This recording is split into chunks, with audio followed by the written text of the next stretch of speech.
Friends இந்த சர்க்யூட்டில் பாருங்கள். ஸோ இது பார்த்தீங்கன்னா உங்களுக்கு மதர் போர்டு செக்ஷனை 2 வகையாக பிரிச்சிருக்கு. இது பார்த்தீங்கன்னா 2000 வாட்ஸ் பவர் செக்ஷன். ஸோ இது low voltage mother board section plus இதில் எஸ்எம்பிஎஸ் வந்துடும். டாப் சைடு இது bottom side. So bottom side பார்த்தீங்கன்னா 230 வோல்ட் ஏசி இன்புட்டு. ஸோ இந்த பிரிட்ஜ் ரெக்டிஃபையரோட சென்டருக்கு வந்துடும். இது பார்த்தீங்கன்னா கிரவுண்டு. ஸோ இது பார்த்தீங்கன்னா 300 வோல்ட்டு. இங்கேருந்து இண்டக்டர் காயில் வழியாக இது வழியாக ஏசி இன்புட் இது வழியாக 300 வோல்ட்டு இந்த காயில் வழியாக ஸோ இந்த இடத்துக்கு இதில் இருந்து கலெக்டருக்கு 300 வோல்ட்டு இந்த இடத்துக்கு வந்துடும். சர்க்யூட்டில் பார்க்கும் பொழுது உங்களுக்கு புரிஞ்சிருக்கும். ஸோ அதே மாதிரி தான் இங்கேயே வருது பாருங்கள். இந்த இடத்துல பேஸ் நியூட்ரல் கொடுத்தோம் 230 வோல்ட்டு. So DC. ஸோ இந்த இடத்துல இண்டக்டர் காயில் இதுக்குள்ளே ஸோ இந்த ஜம்பர் வழியாக காயிலோட 320 வோல்ட் இங்கே வந்துடுது. ஸோ காயிலுக்குள்ளே போயிட்டு அடுத்த எண்டு 320 வோல்ட்டு. ஸோ இங்கே வந்துடும். அப்படியே பிடிச்சிட்டே வந்தீங்கன்னா ட்ராக்கு இந்த கலெக்டர் ஐஜிபிடியோட ஸோ இந்த பாயிண்ட்டுக்கு இந்த 320 வோல்ட் வந்துடுதுங்களா. இது எமிட்டர் கேட்டு. இந்த கேட்டுக்கு தான் பிடபிள்யூ பல்ஸ் வரும். பிடபிள்யூ பல்ஸ் வரும்போது தான் ஸோ இந்த கலெக்டர் எமிட்டரும் இன்டர்னலாக உள்ள ஹை ஃப்ரீக்வன்சியில் ஷார்ட் ஆகும்போது ஸோ இந்த காயில் வழியாக நமக்கு இஎம்எஃப் உண்டாகும். ஸோ இது மாதிரி தான் இந்த காயில் இண்டக்டர் காயிலுக்குள்ளே ஸோ இது கேட்டு, இது கலெக்டர், இது எமிட்டர். இது ரெசினன்ட் ஃப்ரீக்வன்சிக்கு உண்டான கெப்பாசிட்டர் 0.33. ஸோ இந்த கெப்பாசிட்டர் ரொம்ப ரொம்ப முக்கியம். இதனால பல ப்ராப்ளங்கள் வரும். ஐஜிபிடி போகிற ஐசி வரும். அதே மாதிரி காயிலோட 820 ரெசிஸ்டர் ஒன்று போட்டு, ஏன்னா மாடலை பொறுத்த மாதிரி மாறுபடுன்னு சொல்லியிருந்தேன். ஒரே ரெசிஸ்டர் போட்டு 300 வோல்ட் இன்னும் கொடுத்து அவுட்புட்டில் 1 வோல்ட் எடுத்துகிட்டு ஸோ ஐசிக்கு எடுத்துகிட்டு வந்துடுறாங்க. பாருங்கள் இந்த இடத்துல 2.5 வோல்ட்டு. ஸோ இந்த இடத்துக்கு ஐசிக்கு வந்துடும் 2.8 வோல்ட். இது பார்த்தீங்கன்னா காயிலோட இன்னும் ஃபீட்பேக் எடுப்பான். இங்கே ஒரு ரெசிஸ்டர். ஸோ அடுத்த ஒரு ரெசிஸ்டர் போட்டு இங்கே பாருங்க 2.8 வோல்ட்டு. ஸோ இந்த ஐசிக்கு வந்துடும். இந்த 2 வோல்ட் வரல அப்படின்னா மேலே பாத்திரம் சென்ஸ் ஆகாது. பாத்திரத்தை சென்ஸ் பண்ணுறது ஸோ இந்த 2 செக்ஷனும் தான். ஸோ காயிலோட ஃபீட்பேக். ஸோ அனிமேஷனாக பண்ணியிருக்கேன், சர்க்யூட்டாக வரைஞ்சிருக்கேன். ஸோ இப்படி தான் இருக்கும். 320 வோல்ட் இன்னு. ஸோ அடுத்தது 250, அடுத்தது 150.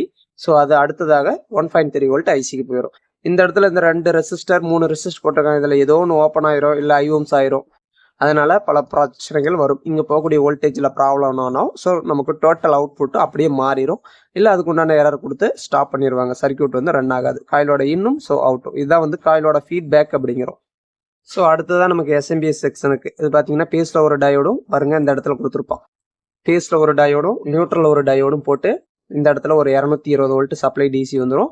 ஒரு 4.7 450 வோல்ட் கெப்பாசிட்டர் ப்ளஸ் அந்த இடத்துக்கு 300 வோல்ட் வந்த உடனே இதே இதில் பாருங்க 3 ரெசிஸ்டர் பாருங்க 1.5 வோல்ட்டும் 3.8 வோல்ட்டும். இது 230 ஃபீட்பேக். இதெல்லாம் பார்த்தீங்கன்னா 1 வாட் ரெசிஸ்டர் போட்டிருப்போம் மோஸ்ட்லி.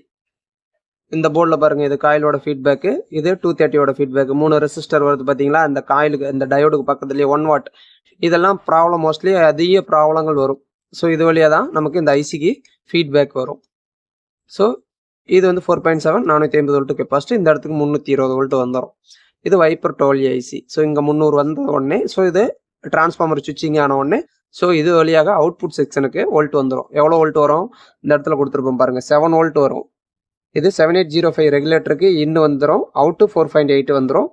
அதே மாதிரி 18 வோல்ட்டு பவர் சப்ளை இங்கே வந்துடும். ஃபேன் கனெக்டருக்கு போயிடும் ப்ளஸ் டிரைவர் சர்க்யூட்டுக்கு போயிடும். மைக்ரோ கண்ட்ரோல் ஐசி 5 வோல்ட் போன உடனே அதிலிருந்து ஸோ நமக்கு 4.8 வோல்ட் விசிசி டிஸ்பிளே போர்டுக்கு plus 4.3 volt data clock 3.6 3.9 standby. மாடலை பொறுத்த மாதிரி இந்த டேட்டா கிளாக் ஸ்டாண்ட் பை மாறும். அப்போ ஒரு இண்டக்ஷன் டெட் ஃபால்ட்டாக வருது அப்படின்னா முதல்ல இங்கே வரக்கூடிய 5 வோல்ட் ரெகுலேட்டர்லேருந்து அவுட்புட் வருதா அப்படிங்கிறத பார்க்கணும். இந்த வோல்ட்டை செக் பண்ணணும். வரல அப்படின்னா ஸோ உங்களுக்கு ஏசி இன்புட் முதல்ல வருதான்னு பார்க்கணும். ஏசி 230 வோல்ட்டு இன்புட் வருதா பேஸ் நியூட்ரல் பார்த்து வருது அப்படின்னா ஓகே. அடுத்தது இந்த ரெக்டிஃபையரோட இந்த செக்ஷனுக்கு வருது ஓகே. அடுத்து டிசி 320 வோல்ட் வருதா ஓகே வருது. ஸோ கலெக்டர் ஐஜிபிடியோட கலெக்டருக்கு வருது ஓகே. அடுத்தது நீங்கள் எஸ்எம்பிஎஸ்ஸை செக் பண்ணணும். ஏன் வரல அப்படின்ட்டு இந்த டயோட ட்ரேஸ் பண்ணணும். ஸோ அந்த சர்க்யூட்டையும் நான் காட்டுறேன் பாருங்கள். ஸோ இது மாதிரி தான் கொடுத்துருப்பாங்க. பேஸில் ஒரு டயோடும் நியூட்ரல் ஒரு டயோடு போட்டு அடுத்து இன்னொரு டயோடு போட்டு 220 ஓம்ஸ் ரெசிஸ்டர். இந்த இடத்துல 320 வோல்ட் டிசி வந்துடும். 4.7 450 வோல்ட் கெப்பாசிட்டி. இந்த வைப்பர் ஐசியோட இந்த 4 பின்னை ட்ரெயின் இது இந்த பின்னுக்கு சப்ளை 300 வோல்ட் வந்துடும். இதே மாடல் போகிறதா இருந்தால் இந்த கெப்பாசிட்டோட ப்ளஸ் மைனஸ்லேருந்து சப்ளை எடுத்து கொடுத்துட்டு ஸோ இதிலேருந்து 5 வோல்ட்டு இந்த 7805 ரெகுலேட்டரோட ஸோ அவுட்டில் கொடுத்துடணும். அவுட்டில் கொடுத்துட்டிங்கன்னா மைக்ரோ கண்ட்ரோலுக்கு போயிடும். 18 வோல்ட் ஃபேன் கனெக்டரில் கொடுத்துட்டிங்கன்னா சிம்பிள் பவர் சப்ளை ரெடி, வேலை முடிஞ்சது.